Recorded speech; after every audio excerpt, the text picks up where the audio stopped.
तो पहले झांकी है, अभी विद्युत भवन बाकी है। আমাদের লড়াই চলবে। আমরা প্রয়োজন হলে আবার আদালতের অনুমতি নিয়ে একদিন 2 ঘন্টার বিক্ষোভ নয়, লাগাতার সোম থেকে শুক্র 5 দিন বিক্ষোভ ধর্ণা এখানে আমরা করব।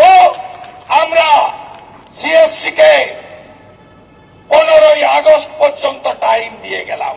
ঊর্ধ্বমুখী বিদ্যুৎ বিল প্রত্যাহার করতে হবে সিইএসসি কে, নইলে আরো বড় আন্দোলনের হুঁশিয়ারি দিলেন রাজ্যের বিরোধী দলনেতা শুভেন্দু অধিকারী। সরাসরি সিইএসসি কর্তা সঞ্জীব গোয়েঙ্কার নাম করে শুভেন্দু অধিকারী সময়সীমা বেঁধে দিয়েছেন। ওই সময়ের মধ্যে প্রতি ইউনিটের বাড়তি দাম প্রত্যাহার না করলে আন্দোলন আরও দীর্ঘরূপ নেবে বলে জানালেন শুভেন্দু অধিকারী। শুক্রবার ভিক্টোরিয়া হাউসের কাছে সিইএসসি দপ্তরের সামনে ধর্ণা বিক্ষোভ থেকে শুভেন্দু অধিকারী বলেন, 15ই আগস্ট পর্যন্ত সময় দিয়ে গেলাম, তার মধ্যে বাড়তি বিদ্যুৎ বিল না কমালে কিভাবে প্রত্যাহার করাতে হয় বিজেপি জানে। এরপরেই কর্মীদের উদ্দেশ্যে বিরোধী দলনেতা বলেন, আগস্ট মাসে সিইএসসি এলাকায় স্বাক্ষর অভিযান করুন, তারপর প্রত্যাহার না করলে আবার আদালতের অনুমতি নিয়ে একদিন 2 ঘন্টা বিক্ষোভ নয়, সোম থেকে শুক্র টানা 5 দিন লাগাতার বিক্ষোভ করব।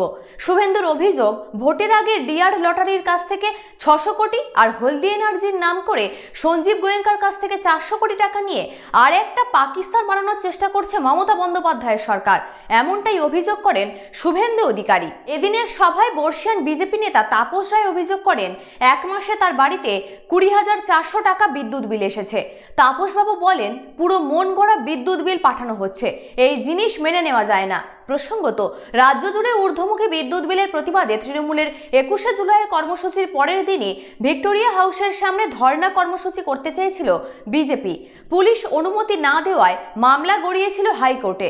গত শুক্রবার ওই মামলায় শর্ত সাপেক্ষে শুভেন্দু অধিকারীদের কর্মসূচি করার নির্দেশ দিয়েছিলেন বিচারপতি রাজশ্রী ভরদ্বাজ। আদালতের নির্দেশ মেনে এদিন দুপুর 2:30টার পর মুরলীধর সেন লেনে বিজেপির পার্টি অফিস থেকে মিছিল বের হয়ে ভিক্টোরিয়া হাউসের সামনে সিইএসসি অফিসের সামনে এসে পৌঁছয়। শুভেন্দুর দাবি, আদালতের নির্দেশ মেনে গুনে গুনে হাজার জনই মিছিলে হেঁটেছে।